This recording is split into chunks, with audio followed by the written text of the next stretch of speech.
une région qui est quand même très verdoyante. Il y a des forêts un petit peu partout. Qu'est-ce qui me plaît? Le cadre de vie déjà, la Seine, la forêt, les environs, quoi. La ville aussi, pas mal. La vallée de Seine pour le travail, toi, en chimie. Oui, c'est très sympathique, bien fleuri, vivant. C'est bien, ouais. Et je trouve que les paysages sont magnifiques, c'est très diversifié et c'est très très joli. La campagne est très très belle. J'y ai toujours vécu et puis j'envisage pas de changer. Ce qui me plaît, c'est la variété. Tout à fait, je suis d'abord natif du Nord-Pas-de-Calais et si je suis venu par ici pour mon travail, j'ai pas quitté la région puisque j'habite maintenant, je vous dis, en bord de Seine, surtout le bord de Seine. Oui, les vieilles églises, les vieux manoirs. Des zones de marais un peu sauvages. Très beaux arbres, une très belle végétation. Ici, c'est quand même pris entre deux zones très très urbanisées, Le Havre, Paris qui est pas loin. Je pense qu'avoir fait ce qu'on a fait, on n'aurait certainement jamais pu le faire en habitant la région parisienne et Paris.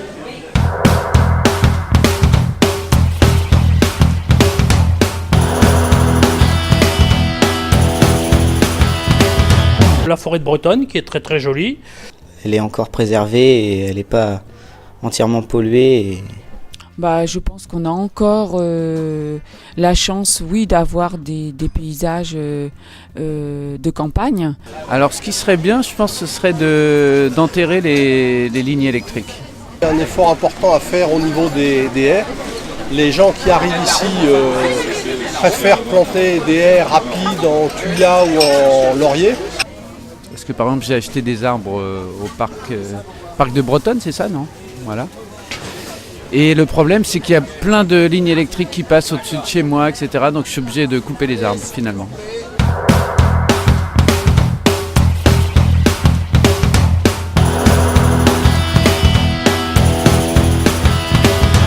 Pour moi, un parc naturel, c'est le piège, quoi. La raffinerie, elle emmerde tout le monde. Ça, vous pouvez demander dans le coin aux gens, ils la respirent allègrement. Alors là, il faudrait aussi qu'il se réimplique certainement dans la population. Et certainement qu'il ait un aspect, entre guillemets, de plus de provocation par rapport justement aux grands projets industriels, autoroutiers, etc. sur la zone. Mais c'est un gros morceau, c'est pas les respirations individuelles qui vont arrêter quoi que ce soit. Et ça veut dire qu'il faut qu'il ait une assise démocratique.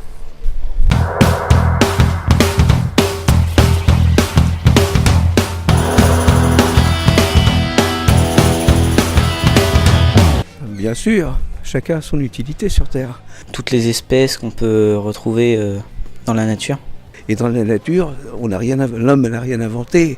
Il y a plein de petites bêtes qui sont intéressantes, qu'on ne connaît pas, qu'on connaît moins. Il faut les sauver. Mais bon, c'est sûr que c'est important de garder les espèces d'animaux qui sont en voie de... Mais bon, c'est vrai que tout seul, c'est peut-être pas évident. Au parc régional de Bretonne, il y a des gens qui sont spécialisés dans la sauvegarde des végétaux, des petits animaux. Par exemple, à Côte-Bec, le marais, il y a différents animaux et différentes plantes. Le parc rénove un peu les mares aussi, c'est important. Ça fait partie de la nature, c'est une histoire, c'est des histoires qu'on raconte aux enfants, c'est beaucoup de belles choses qu'il faut préserver. Si on enlève des éléments, après rien ne va plus.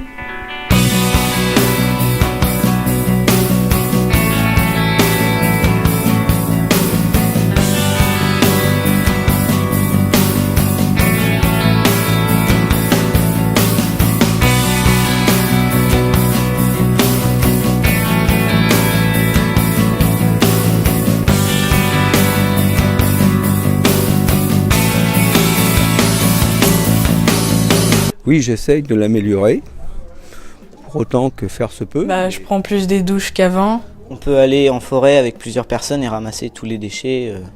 Les poubelles, j'essaye de bien les trier. Au collège Victor Hugo, c'est un collège pour le développement durable. Du papier, j'essaye de le recycler. Au début de l'année, ils ont organisé une sortie, on est allé ramasser les déchets dans la forêt. Moi, au niveau très, très personnel, Par exemple, sur les sentiers de randonnée, là, il y a sans arrêt des passages de motos. On a dans la région aussi les pollutions un peu par rapport à Port-Jérôme. Donc on trouve des retombées noirâtres assez régulièrement sur nos toitures et sur nos véhicules. Donc là, il y a peut-être beaucoup de choses à faire par ici, quoi. On laisse faire parce que ça va dans le sens du poil. Oui, parce que moi j'habite une ferme, donc je connais tous ces soucis. Moi qui suis producteur de cidre également, je brassais mi-décembre et j'arrive à brasser fin octobre. Donc bon, il y a quand même une cause à effet. Tout ce que l'on doit mettre dans les champs, il y a des normes qui sont à respecter.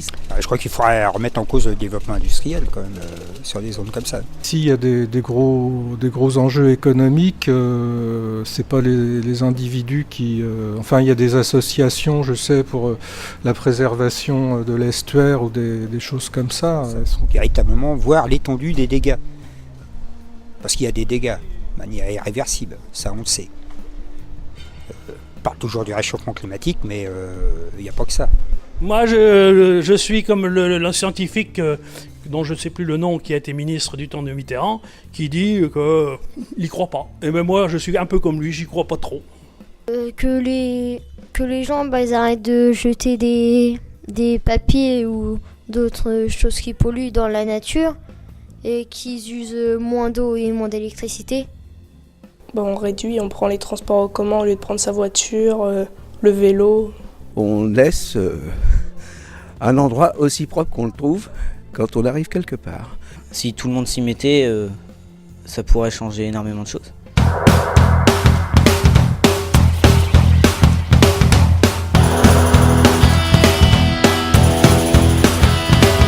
Là, on est un petit peu de plus en plus envahi, je dirais, effectivement par beaucoup de constructions.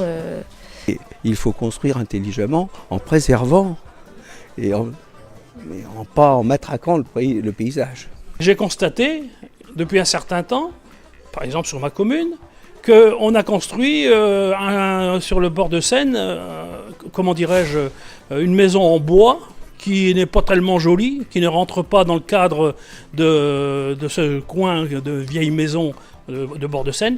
Peut-être les menaces, les menaces entre guillemets, c'est un peu la construction de pavillons un peu importantes dans nos petites communes.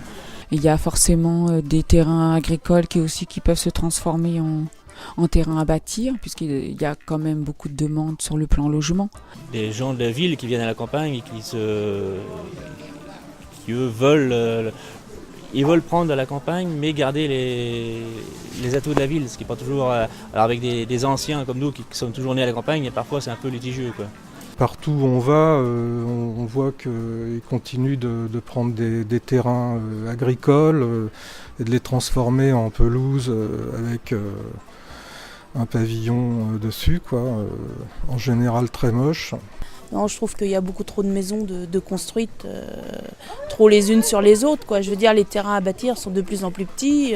Non, ça c'est grave, parce qu'en plus ça va rester. Je crois que pour les revêtements des murs des habitations, il faudrait que tout le monde soit de la même couleur. Les éclairages qu'on met partout, alors que je ne vois pas la nécessité en campagne.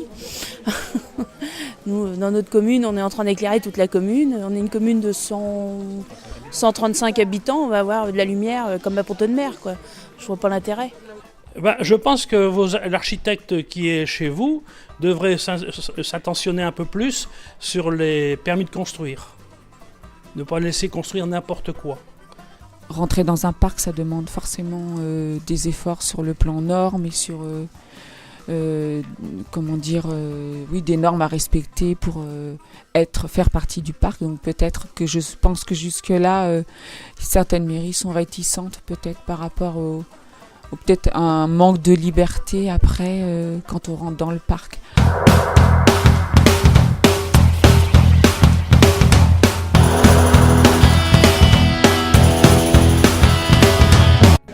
Dans la campagne ?